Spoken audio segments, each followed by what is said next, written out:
This iPhone is just boring.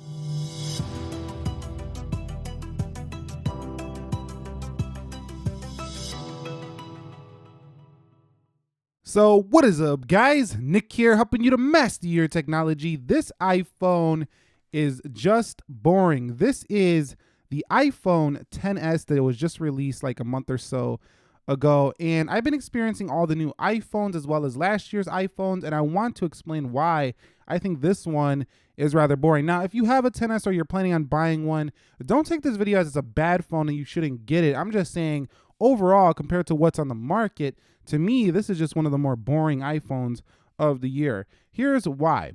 So, number one, I want to talk about last year's iPhone X, for example. Now, don't get me wrong, the iPhone XS does have a much better camera on the rear, but I don't think that's the only feature that we should look at when we're talking about a phone. We should take a look at design as well as battery life. These are pretty close in the battery life, within 30 minutes or so, which is not a big improvement.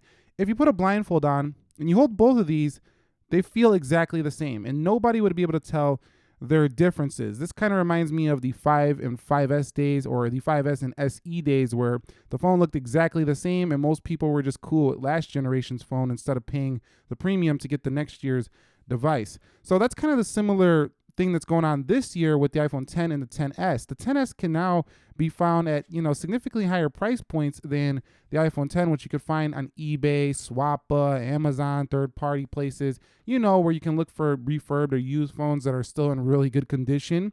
You can find the iPhone X for much less, and it feels like the identical experience. Also, when the iPhone X came out, first, it was a radical redesign for the iPhone series. Getting this one now just feels like it's been around the block, and it's been around for some time. Now, I get it, it's only been 1 year, but still, when you have the same notch up at the top, you have not even little tweaks to the design, it's basically identical.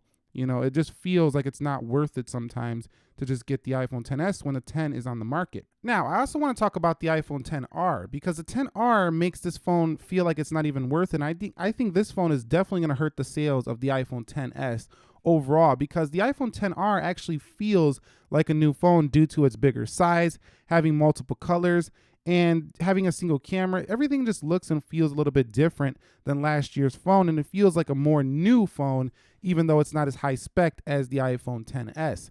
So the iPhone XR to me is, maybe a better deal because it's much cheaper, and really the screen thing, you don't really even notice it once you use them both on a day-to-day.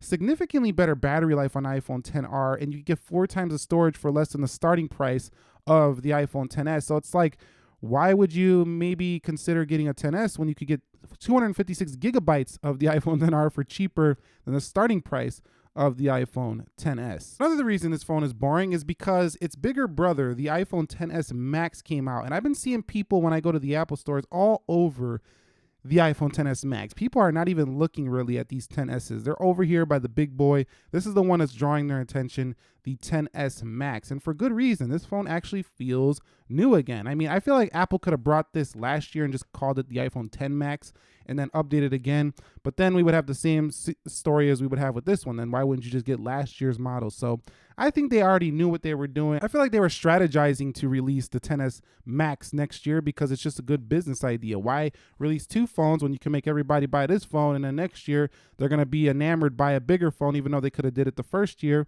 like Samsung did with the S8 and S8 Plus. And like, imagine if Samsung did this. They wouldn't get away with it the same way as Apple will. But anyway, that's besides the point. The XS Max makes this phone feel boring because it's just much bigger, much newer feeling, and it just feels like the best iPhone that you can get because it's stuffing the most resolution in the display. Yes, it has a similar PPI, but there's more pixels on the screen. Also, there's a bigger battery life. So it just feels like the ultimate iPhone.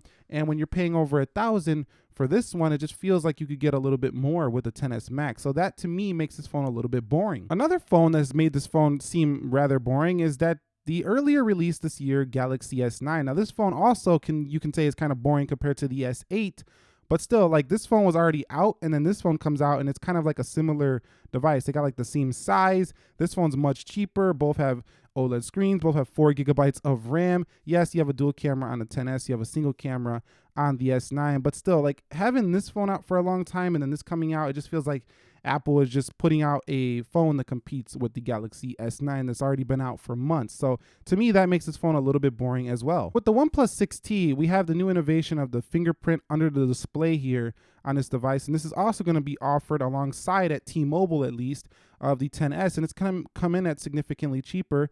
And it actually changes the notch. So this is kind of exciting because you see a different design here in just a 6-month period over the OnePlus 6. You also see a new innovation under the display. So the OnePlus 6T makes this phone feel a little bit boring. I'm just saying, like, there's a lot of other phones on the market that are making this one feel like it's already getting rather stale. And lastly, to the overpriced thing, you can also get a Google Pixel 3. This phone is around the same size, but it has a smaller 5.5-inch display. It's very comfortable and narrow in the hand, and you get better still camera than on the 10S, but you get a better video camera for the 10S. But still, $799, and there's going to be like a Black Friday sale for $700 on this phone, $300 cheaper, and you're getting almost an identical phone, but you have to be cool with using Android. And yes, there's some multitasking RAM issues on this phone, but they will be fixed in a December update. So overall, the iPhone 10s has just been a rather boring iPhone, and it's mostly, the big one is mostly because of last year's iPhone 10, and this year's iPhone 10s Max and 10R are just making this phone feel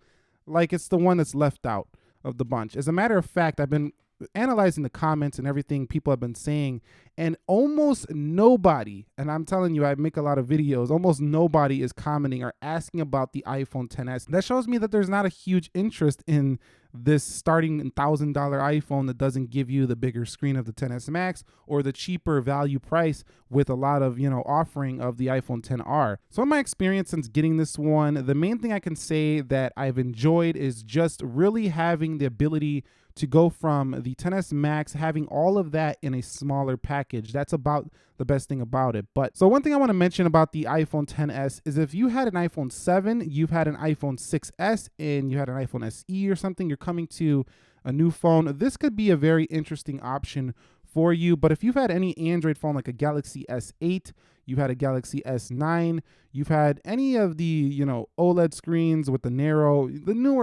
newer style devices, I think you might be more excited with the iPhone 10s Max or 10R than this one, especially at the price point. This phone feels like an $899 phone, but they're charging $1,000 to start. Anyway, that's my take on the 10s. Don't get this video twisted thinking I hate this phone. I really actually like this phone a lot. I just find it to be a rather, kind of stagnant, kind of boring device of the newer iPhones that are out. So that's just my take on this one after experiencing it for a while. So what is your take on it? Do you think the 10s is boring, the smaller iPhone? Do you think it's great and I'm just totally wrong here? Like that 10s Max is too large, that 10R, no way, LCD screen. I love the 10s. It hits the sweet spot. If you found this video helpful, entertaining, informing in any way, click the like button for me. And if you're new here, consider subscribing for more. Thank you very much for watching. Nick here, helping you to master your technology. Be sure to be well, and peace.